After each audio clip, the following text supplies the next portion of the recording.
Bienvenida, bienvenido. Hoy vamos a meternos a fondo con un tema complejo, el virus del ébola, basándonos en la información que hemos revisado. Un virus que se conoce desde el 76, famoso por ser muy letal, a veces terriblemente letal, y bueno, por el impacto global que puede tener. La idea es intentar entender bien qué es, cómo se propaga, por qué los brotes pueden ser tan devastadores y sobre todo qué se está haciendo, ¿no? ¿Qué avances hay? ¿Lista? Lista. Sí, es fundamental entenderlo bien. Hablaremos de su biología, de ese salto clave de animales a humanos y de cómo se intenta controlar. Y un punto importante desde ya. No hay un solo ébola. Es una familia y eso lo cambia todo. Justo. Iba a eso. Las fuentes lo describen como un filovirae, un virus ARN con esa forma tan rara como de filamento, ¿no? Pero lo que más me llamó la atención es eso, que no es uno solo, hay varios. Exacto. Es que no es lo mismo. A ver, el más famoso, digamos, es el Ebola virus, el EBV. Fue el del gran brote de África Occidental, el de 2014-16. ¿Recuerdas? Una barbaridad. Pero luego está el Sudán virus, SUDVV, que también ha causado brotes importantes, como el de Uganda hace poco. Y hay más, Bundibugyo, Thai Forest, que es rarísimo en humanos, solo un caso, Reston, que curiosamente no nos afecta gravemente a nosotros. Y el último, Bombali, que aún no se sabe bien qué hace. Toda esta variedad, pues imagínate, es un lío tremendo para desarrollar vacunas o tratamientos que sirvan para todos. Es como tener 6 cerraduras distintas. Entendido. Un desafío enorme. ¿Y de dónde sale? ¿Cuál es el origen de todo esto? Se habla mucho de murciélagos, ¿verdad? A humanos, lo que se llama spillover, suele pasar por contacto con animales salvajes infectados, muchas veces relacionado con la caza o al manipular carne de animales salvajes, la carne de monte. Vale. ¿Y una vez que está en una persona? ¿Cómo se mueve? Ahí la transmisión es muy scratchy, muy directa. Necesita contacto con fluidos corporales, sangre, vómito, heces, incluso el semen de personas enfermas o que han fallecido. Ojo, también superficies contaminadas con esos fluidos. Importante, no se transmite por el aire en condiciones normales, No es como la gripe o un resfriado. Claro.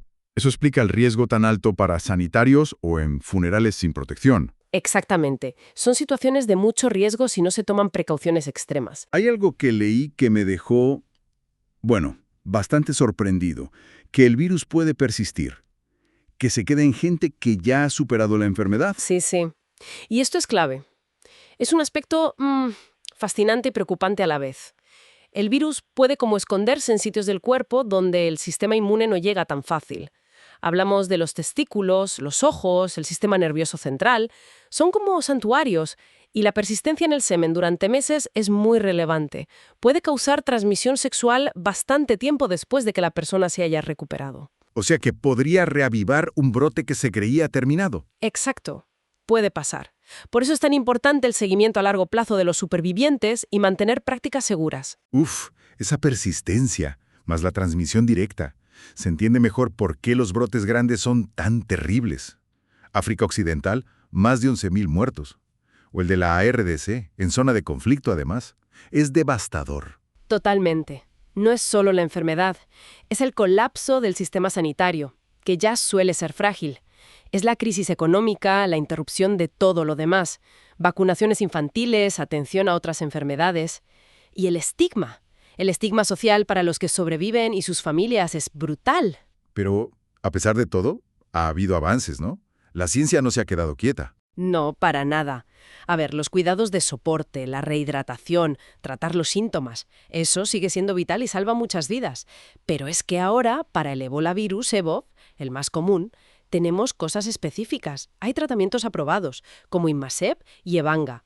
Son anticuerpos monoclonales, como misiles teledirigidos contra el virus, hechos en laboratorio. Y vacunas. La vacuna Ervebo ha demostrado ser muy eficaz. Se usa en una estrategia llamada vacunación en anillo. Vacunar rápido a los contactos de un caso y a los contactos de los contactos. Corta la transmisión. Eso es una noticia excelente para Evo. Pero, ¿y los otros? Mencionabas antes el virus Sudán, el del brote de Uganda. ¿Qué pasa con él? Pues ahí está el problema. Esa es la gran brecha ahora mismo.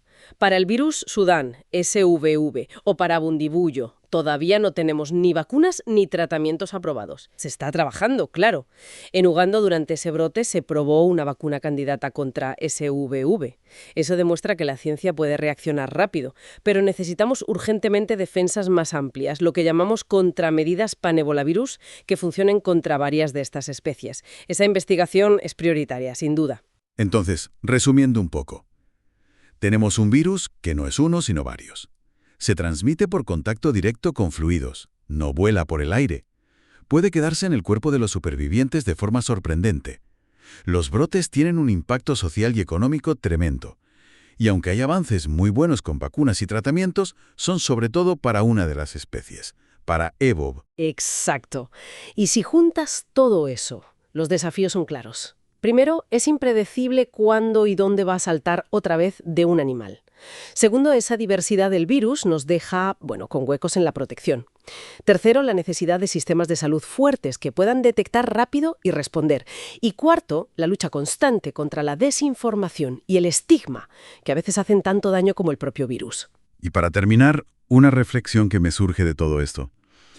Si sabemos que el virus está ahí fuera, en animales, y que puede persistir en personas, y que no estamos protegidos contra todas las formas peligrosas, ¿cómo podemos prepararnos de verdad para la próxima vez? Más allá de solo reaccionar cuando ya ha empezado el brote, que sabemos que volverá a ocurrir. ¿Cómo nos anticipamos? Es la gran pregunta, ¿verdad? Es lo que impulsa mucha investigación y la necesidad de estar siempre vigilantes.